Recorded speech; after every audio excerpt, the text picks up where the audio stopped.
नमस्कार साथियों, मैं युवा यादव सॉल्यूशन न्यूज़ से और आज हम लोग जानने वाले हैं इलेक्ट्रो बॉन्ड।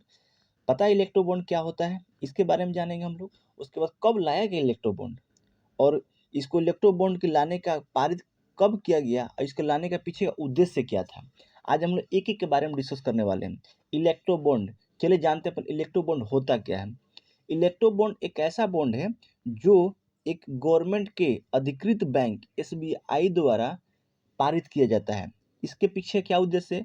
इसके पीछे का उद्देश्य ये है कि हमारे भारत में जो भी पार्टियाँ हैं, जो भी चुनाव लड़ने वाली पार्टियाँ जैसे BJP, Congress, TMC, RJD, JDU जो एनीबॉडी जो भी पार्टियाँ हैं, उन लोगों को चंदे के रूप में पैसा दिया जाने का एक बॉन्ड पारित किया जाता है, जो इंडिया गवर्नमेंट के द्वारा एसबीआई जारी करता है।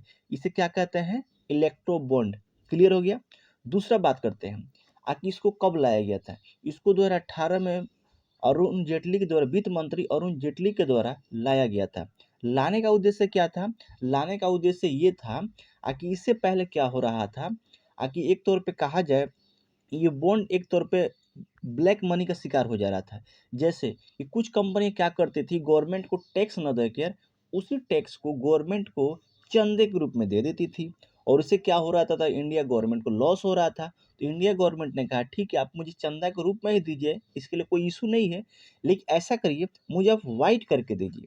तो वाइट करने के लिए इलेक्ट्रो बॉन्ड पारित किया गया था।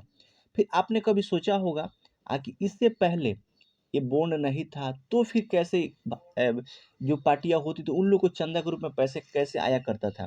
तो इससे पहले क्या होता था कि जो भी बिजनेसमैन थे वो लोग अपने प्रॉफिट का कुछ हिस्सा इन कंपनियों को दिया करते थे कि आप चुनाव लड़िए, चुनाव लड़ने के बाद जो आपका पार्टी जीत के आता है तो हमारी ये कुछ शर्तें रहेगी, उसको पूरा कर दीजिएगा तो हम आपको चंदे के रूप में उसको छोड़ देंगे हम लोग।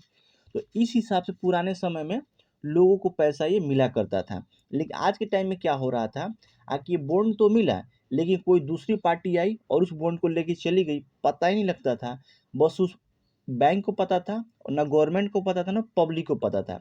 इसीलिए जो विपक्ष की पार्टियाँ थी, उन लोगों ने कहा कि नहीं, ये भारत सरकार का ये नियम है, तो पूरी पब्लिक को पता होना चाहिए कि हाँ, किस कंपनी ने किसको चंदा दिया और कितना दिया। लेकिन ये जो एक्ट 19 का तहत है, उसके द्वारा कहा गया कि नहीं, अगर इससे क्या होता है कि अगर वो बिज़नेसमैन अगर किसी पार्टी को देता है, वो पार्टी सपोज़ दैट हार जाती है, तो दूसरी पार्टी उसके अगेंस्ट में हो जाएगी। आपने मुझे चंदा नहीं दिया, तो मैं आपके लिए ये काम नहीं कर सकता। इससे क्या हो जाए, उसका मूल अधिकार का हनन हो सकता है। इसीलिए इसको कहा गया गुप्त रखा जाए। गुप्त रख के और उसके बाद ये चंदा का लेन-देन किया जाए। इसीलिए पार्टियाँ क्या कर रही है कि इलेक्ट्रो बॉन्ड के माध्यम से चंदा दे देती है, लाखों, करोड़ों, हज़ार करोड़ जितना भी चाहिए, वहाँ से ले सकते हैं और व्हाइट मनी के तौर पे आप उस चंदे का यूज़ कर सकते हैं, ठीक है?